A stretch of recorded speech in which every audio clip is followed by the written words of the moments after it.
When I was in high school, my friends and I had a peculiar pastime. Like any teenage delinquent, we liked to cause trouble. We weren't vandals, we didn't deal drugs, and we certainly didn't bully kids in school. No, we liked to scare the living shit out of new parents by hacking their baby monitors. We were insufferable little punks who thought we were too good to get caught, and that our little acts of mischief would go unpunished. One night, however, I learned my lesson and realized that I wasn't quite as bulletproof as my tremendous adolescent ego made me out to be. Dimitri, Kurt, and I went to the same school, shared many of the same classes, and hung out almost every evening after chow time. We watched prank shows, played video games, talked about who had the nicest rack in school. One evening we were trading scary stories at the park. Kurt shared the classic story about the single mother who heard a haunting voice on her baby monitor. Like most horror stories, it sounded like total bullshit, but Dimitri told us it had happened to his mom once. On her own monitor, she'd heard a neighbor singing to her baby. Apparently, it was possible to accidentally tap into someone else's frequency. In an instant, a light bulb turned on in each of our heads. When you're close enough to someone, you don't need words to know what that person is thinking, and we could all tell we were thinking the exact same thing. We were going to buy a baby monitor and screw with people. Pardon the pun, but hacking a baby monitor is child's play. All you need to do is find a device on the same frequency as yours. Never one to do things half-a-said, I purchased a high-end monitor with a frequency dial so we could prank as many targets as possible. The following night, we took to our bikies, roamed the neighborhood, and found our first victim. We could see the nursery from the suburban home's second-floor window. Dimitri grabbed the baby monitor and began tuning it to different frequencies until we heard breathing. I remember feeling excited as our plan finally came to fruition.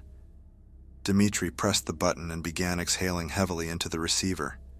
He murmured, using a demonic voice, "Your little girl was delicious." The light in the master bedroom turned on almost immediately, and we heard a shrill scream. Laughing our asses off, we quickly rode off down the street so we wouldn't get caught. We repeated the prank several times over the course of the following weeks, each taking turns talking through the monitor.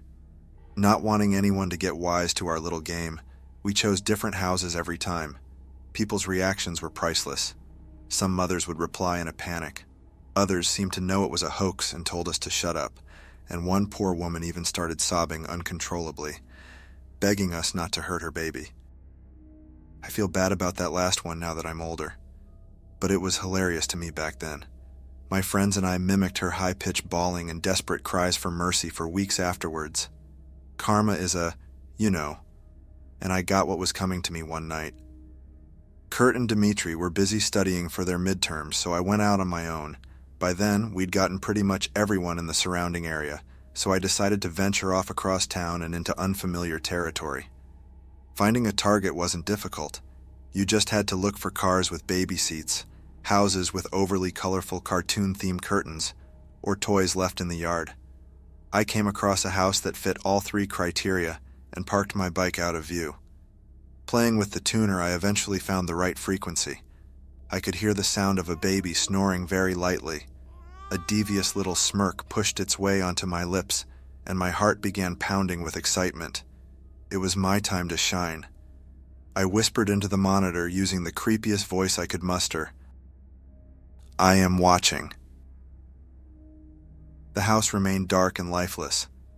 I figured the homeowners hadn't heard me. I said, louder this time, "I stand over your bed watching and waiting. I will get you." Nothing. Just the sounds of crickets chirping and the occasional dull roar of a car driving down the street. It was a little odd. Parents usually reacted much quicker than that. I began feeling a little nervous and somewhat exposed. You know, like when you suddenly realize some creeper's gawking at you. It was getting late, and I had a long bike ride home. Just as I was about to give up and leave, I heard a strange, moist gurgling sound coming from the monitor. The quiet, rhythmic snores ceased, and I assumed the baby had woken up and was about to start crying. Instead, a man spoke to me. He said softly, "You're the one being watched now, Juan." My stomach pirouetted at his words. How did he know my name? I felt sick. Something was very wrong, and I could feel it in my bones.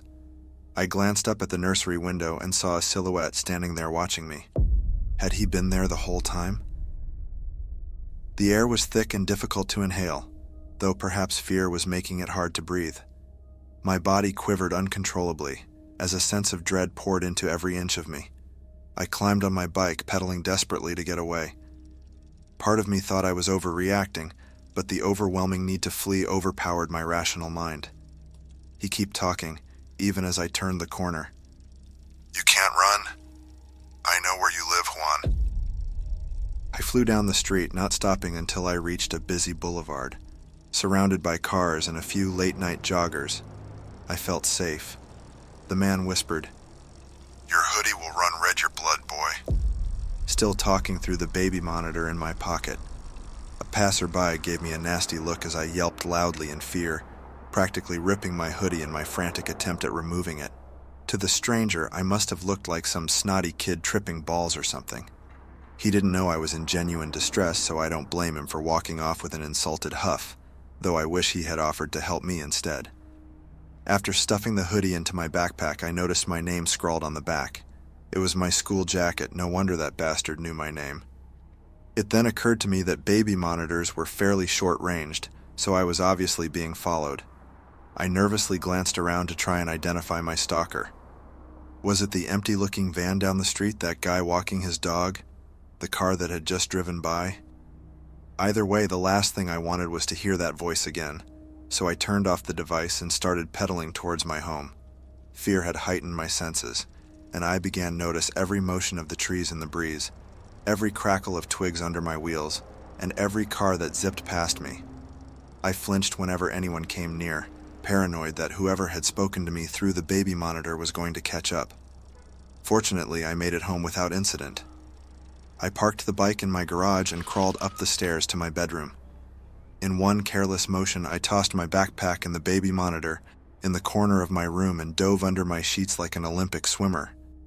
It doesn't matter how old you are. Nothing feels safer than being under your blanket. I closed my eyes, hoping I'd be able to calm down enough to catch a few hours of rest before class. But then I heard static coming from the monitor across the room, the monitor that was supposed to be off.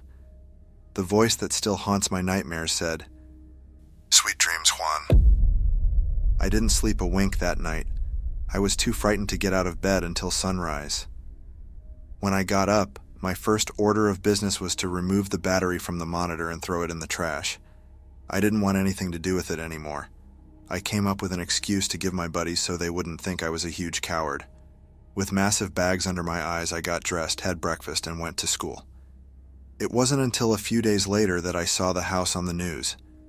In an interview, a police officer explained that the small family who had been living in the house had been found in their beds, necks slit open. I had been outside when it happened. The killer had heard me on the baby monitor and decided to talk with me.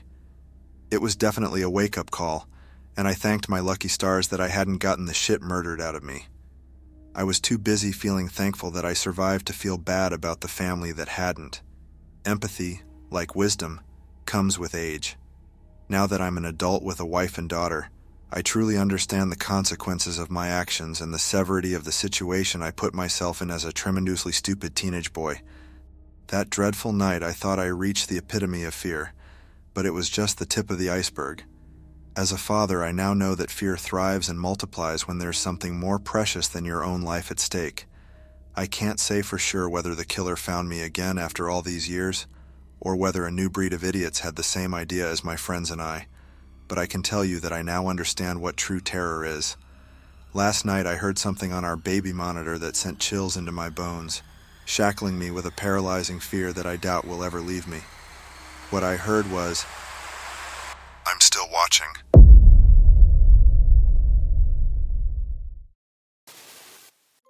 If you enjoy the video, leave a comment, and don't forget to subscribe.